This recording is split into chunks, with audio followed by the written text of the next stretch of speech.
Hello everyone, it is Saturday and this week's topic is protecting yourself as a trans person. Now, this is a channel about FTMs, thus a lot of our audience are FTMs. So I have a message for all of you that I just want to preface this entire video with.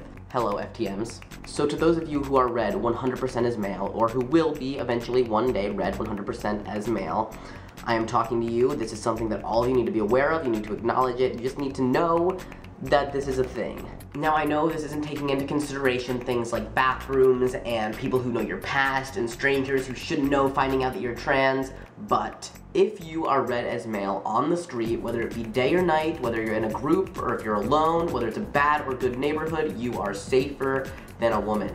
Any kind of woman. Cis women, trans women, strong women, small women, provocatively dressed women, women wearing business suits entirely made of cheese. It does not matter, you are safer. And if you're the more masculine type, you're probably also safer than a lot of people who present queer. That includes queer men. You're safer than even cis queer men.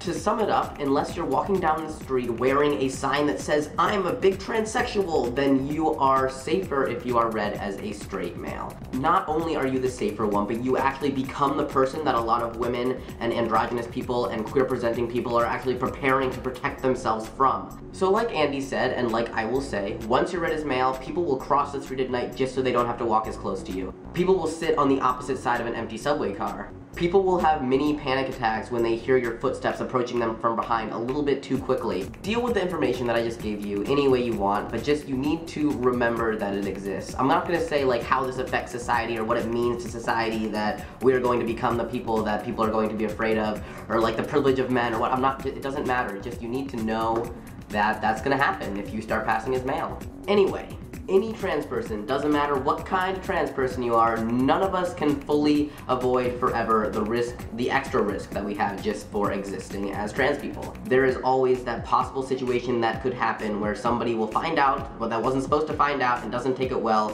and feels the need to do something about it. And there are things you can do to help yourself avoid situations like these, like stay in lit areas, go out in groups of people you trust, don't go out alone at night, always use the stall. Learn what parts of people can feel the most pain.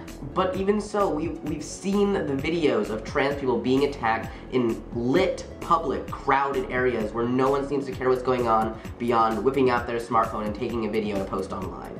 And that, excuse my language, is a bunch of twisted bullshit. But it happens, and there is no way that I can guarantee to you that that will not happen to you, no matter who you are, no matter what your background is. What I can say, though, is that if you avoid every single possible situation where you could be attacked, which ultimately adds up to every possible situation, period, your life is not going to be worth it. Be cautious, be careful, do everything in your power to make yourself feel as safe as possible, but live your life. I mean, if sitting all day in a locked room is what your happiest self wants, you have all of my support in the world. But if avoiding everything makes you miserable, you need to go out and you need to take some chances. This doesn't mean go out and do everything you're afraid of all at once, but like, don't let being trans stop you from going and getting ice cream with your friends. Don't let it stop you from going on a walk in the park. Don't let it stop you from these like simple pleasures that are important to you. Try and find the safest ways to do the things that are important to you. But don't let your life be completely consumed by fear. It's just not worth it. See you next Saturday. Goodbye.